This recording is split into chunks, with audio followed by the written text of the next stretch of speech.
Hi everyone, this is the preview for Aintree Day 1 of the 2025 Aintree Festival. I'm only back because it's my channel. I certainly wouldn't get invited back this season after the season we've had if it was on anyone else's. So I'm going to give you my thoughts on Aintree. I know that Cheltenham was so disappointing. The whole season's been really disappointing for the channel. After so many good years, to have had such a bad season is extremely disappointing. I will give you my thoughts on all 3 days of Aintree. I realise there won't be so many views, etc., but that's fine. And it was started as almost a bit of fun. It got a bit out of control with so many winning years, but yeah, we got brought back to earth this year. Getting on with Aintree, I do like some horses at Aintree, and there is still a chance that I can sort of save my own season, but it's been very poor for the channel with 2 bets during the year that didn't win, and then of course a bloodbath at Cheltenham with no winning bets and our whole bank wiped out. For the festival, obviously we're still well ahead overall, but yeah, that doesn't help anyone that came in this year, and there are no excuses for the Cheltenham performance whatsoever. We weren't unlucky or anything like that. There was just bad picks. Getting on to Aintree, in the first, I know a lot of people seem to think that Croke Park's been lucky to win 2 Grade 1s, and I just feel his jumping is a massive asset. Now, last time out, although he was beaten by Ballyburn, he still beat Impere Pass quite nicely. I think he's a decent price in this at 4-1. I'm not saying to pile in at that sort of price. I definitely wouldn't be piling into him, but he would definitely be my selection in this race. He has got good horses to beat. Django Bay won what I would say, I thought he was a lucky winner. I think he was very lucky to win the Arkle. Majborough made mistakes. Lo de Sud took it up way too early. Horses who didn't want to be in front for very long were in the lead in that race, and they all just chucked it in, and he was just the beneficiary. For me, I can't have him as the favourite. I could not back him as the favourite in this race.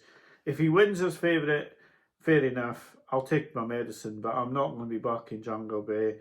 Impere Pass, I can't back a horse who was 6 lengths behind one of the others and has no real excuses for it last time out.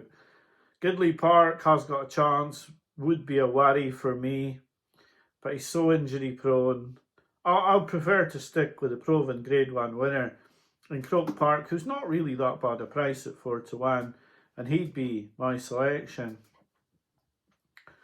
And I'm actually, this would be a very tentative selection in the Juvenile race. But with Nola Lamba in here, I would seriously take a chance on Wendrock here, who didn't really get the best of passages in the Boodles and flew up the hill. I know he's only £6 better off, but put your hands together.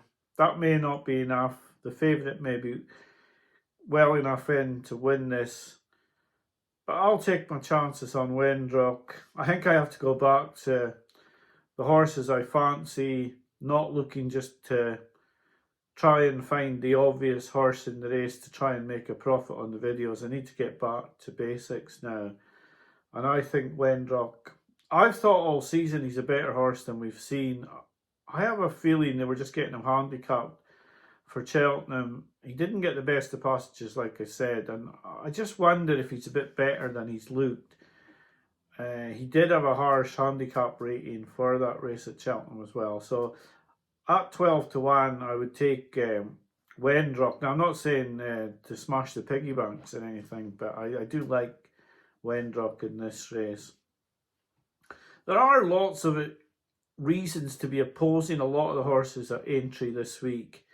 So I wouldn't be going in with massive confidence into any of the races, but I do think they're very competitive races. Thankfully, we've not got all these races with 11 Mullins runners. I know he's going to still win loads of races, but I think it does spoil races when you see 11 horses you've got no form, or like 6 horses from the same yard and 4 of them are 50 to 1 and just in there to get in the road of others. So yeah, I think Aintree is going to be very competitive this week. And moving on to the third race, I was surprised to see Gaelic Warrior in here, and I was really worried about his participation in here. I did fear him a lot actually, but I've seen that Patrick Mullins is on, and that's enough to. I can let him go now. Over 3 miles, jumping fences for 3 miles with Patrick Mullins on. He'll do well. He'll be a good horse to win. And he probably is. I thought all season he was my champion chase horse. I was really disappointed. But the fact that Townend hasn't picked him has to be telling, really. It makes me worry that I've probably underestimated Embassy Gardens. I know a lot of people will be with Grey Dawning. For O'Rilko's sake, I'd like to see Grey Dawning run well. But I have to be with Spillans Tower. Looking at the novices that JP had last season, Factophile won the Ryanair. I know the way you're thinking won the Gold Cap. There was nowhere for Spillans Tower to go. Now, I know there's negatives, of course there is. I just feel that this horse has been kept for the bowl. I think he'll like Aintree far more than he liked Kempton. I thought he hated Kempton. I think Spillans Tower would definitely be for me. Disappointed with the price. The top price is 130. I would like to see him drift out to about 4 to 1. I know that then you're thinking they're not confident, but I'd just like to get 4 to 1 on him in this race. I think if there's a horse in here who can be a good bit better than the others, it's going to be Spillans Tower in here. I don't think any of the others is. Well, I suppose Grey Dawning, a lot of people would think it could be the one, but. And I do like Grey Dawning, but no, I have to be with Spillans Tower. He has to be my choice in this race. I always have felt he can be top class. I think if I could get 4 to 1, I would have a decent bet on Spillans Tower. I do like him in this race, and he'd definitely be the selection. Constitution Hill against Lossiemouth. This is a hard race for me. I love Lossiemouth as a horse. I can't stand their connections, however. I think she'll win against Constitution Hill. I do think over 2 miles 4 she'll win. I thought she would have won the champion hurdle this year. In fact, I think she should have won 2 champion hurdles by now. But she's won 2 mares hurdles. I think over 2 miles 4 she'd be my selection. I would have really been on the fence if she'd run in the champion hurdle between her and Constitution Hill, who fell. And everyone's saying he's been beaten, etc., but he didn't actually run a bad race. He fell. I just feel over the extra 4 furlongs that I'm the better price. I'd have to choose Lossiemouth, although it'll pain me to see him in the winner's enclosure getting his ego stroked, because I can't stand him. But or his racing manager, to be honest. But yeah, it's a difficult one. I've always liked the horse. I don't like connections. I do think getting £7, she'll just about have enough to beat Constitution Hill over the distance. I wouldn't have any qualms if Constitution Hill came back and won this, because I think he would have won the champion hurdle, especially how it panned out. But I do feel over the extra 4 furlongs that I would just prefer Lossiemouth if I was betting with my own money. In the Fox Hunters, I'm going to have a bit of a go in this race on Milan 4th of Adrian Maris, who I seen win last time out. Landed a big pant, and I thought won with a good bit to spare. I did go to back this horse at Ladbrokes at 20-1 today. Into the shop, wasted my time. We can't give you odds. I tried to explain that the Ladbrokes had 20-1. Oh, but we don't have it in the shop. What's our bookies these days? They're a joke. They're just an absolute joke. Like, can you not just ring the office and say, oh, is this really 20-1? Can we give it to this guy who's come in the shop? No, they can't do that. They couldn't do that. They had to have it on their screen or they're not allowed to get it. It's like talking to the wall. So I fancy him at the price. 16-1, not quite so appealing, just about take that. The lowest I'd take's 14-1. After that, I can forget it. I'm not really interested. I really wanted the 20-1, think it's value. It's a young horse coming up.